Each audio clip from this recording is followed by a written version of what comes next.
And it's deja vu all over again here. We have Sleipnir, 2 Hurricane Fleet issues again. The bands of the Maulus and Carries have changed the hand a little bit of Warlords of the Deep, who've now brought a Basilisk, Saber, 2 Hounds, and a Merlin. And I'm here with Apathetic Brent, who'll give you the Pandemic Beloos team. So for Pandemic Beloos, we have an exact replica of their first match setup with a T3 repping ship in the form of the Proteus, 2 Sentry Dummies, a Myrmidon, 2 Tormentors, and 2 Breachers. Both teams warped in at 50. They are at an oblique angle. They're probably about 70 from each other, if I had to guess. Yeah, it looks like this may be an early exit for the Pandemic Beloos team. We'll see if they can change up their tactics a little bit here, but they've brought the same setup against a very similar setup, and they kind of got rolled over last time. I'll be curious to see how this goes, but for those of you who may not be aware, the Pandemic Beloos team was not originally signed up. They were not one of the original teams on our roster for this tournament, but Shadu wanted to get into our tournament so badly that he actually bribed another team captain 20 billion ISK to withdraw from the tournament and give him his spot. So we may see 20 billion wasted here very shortly. We'll see how this plays out. Either way, I don't think it's wasted because he does get the tournament experience from it, and it's a good time. And we are off. We've got, looks like Guard 2's launched for most of the Pandemic Legion team. I wonder what they're going to primary first. That Basilisk is going to be a much harder nut to crack than the Osprey before it was. Absolutely. Just a note to our viewers, our tournament UI is just a couple seconds behind the commentary, so if we start screaming that something goes down and you don't see it yet, expect it to blow up shortly. We do see Nem's Basilisk is the primary. He's taking some shield damage. I'm guessing he'll be ASB fit and we'll see some of that pulled back, but he's already at about 3/4 shields, and we're not seeing any damage yet across the Pandemic team. There was a little bit of damage on Duncan Tanner's Merlin, but Nem appeared to have already had it locked up and repped it right up, and he also is ASB fit. He immediately repped that damage back.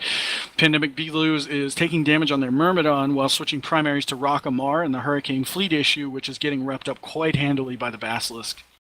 Indeed, we see damage across the board. I did not see a bomb out, but I'm wondering if that's what it was. You're seeing all the frigates taking damage, every one of them.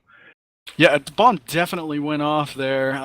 It looks like it was not nearly enough to kill those guards, though. Yep, that's absolutely the case. Forlorn Wong Raven is now into structure in his Myrmidon, and the Proteus cannot keep up with the damage. He will be melting very shortly. He is gone. We're seeing frigate damage across the board here. Breacher going down. We see damage across one of the Proteus here, or the Proteus. Meanwhile, Rock Amar in his Hurricane Fleet issue is in low shields. We'll see if the Basilisk can pick that back up. He may go into armor here shortly, but I don't think it's enough. I think that now the Proteus is into half armor, and he'll be going down shortly as well. It looks like the Warlords team do have the advantage here. Proteus is off the field now. We do see Rock's Hurricane Fleet issue into structure, so he's going to go down as well, but I'm really not convinced these 2 Dominics can break the rest of the Warlords team fast enough. Looks like reps are coming back in on Rockamar. He's just barely holding on right now.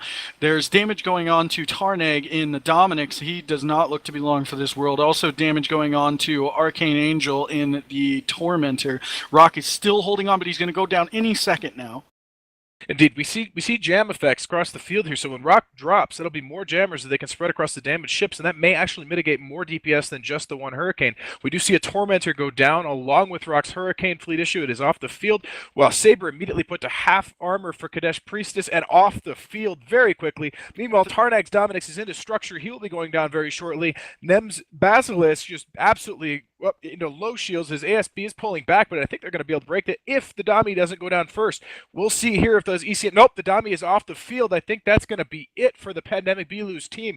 They're not going to have the DPS to break that Basilisk now. They may be able to Desperation take out maybe a couple of those the Hounds and the Merlin, but I don't see them winning this match anymore.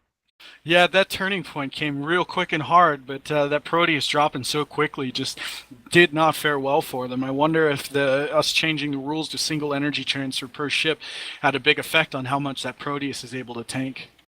You know, I really think it did. I think it makes it a little harder for I know in the FanFest tournament they were using NOS effects. I didn't see any this time around. We have the Hound go down there. Meanwhile, the Dami is into low structure. But it basically means that the Proteus cannot run quite as many reps across the top and low slots there to keep up with the damage. The Dominix is into low structure, bleeding, and he is actually off the field. So we have a Breacher and a Tormentor left for the Pandemic Beloos team, and I think that'll just about wrap it up. Yeah, these medium autocannons are going to shred those frigate hulls real handily. So another win in the bag for Warlords of the Deep. Pandemic B lose is going to be eliminated from SCL 3, and Warlords of the Deep move on to face the winners of match 2, which is Rep Cartel versus Guiding Hand Social Club. Indeed, we have that last feature for I Am a Beast X into armor. I don't think he's going to be a beast enough to take on a Sleipnir, HFI, Basilisk, Hound, and Merlin, although he is not dropping. I'm not sure what's going on here. I guess he's got ECM pick because I still see ECM effects, but no, there he is off the field, and good fights. Good fight. Warlords of the Deep take this in a 2-0. Pandemic B-Lose are out, and we will pass it on back to the studio and have another match for you here shortly.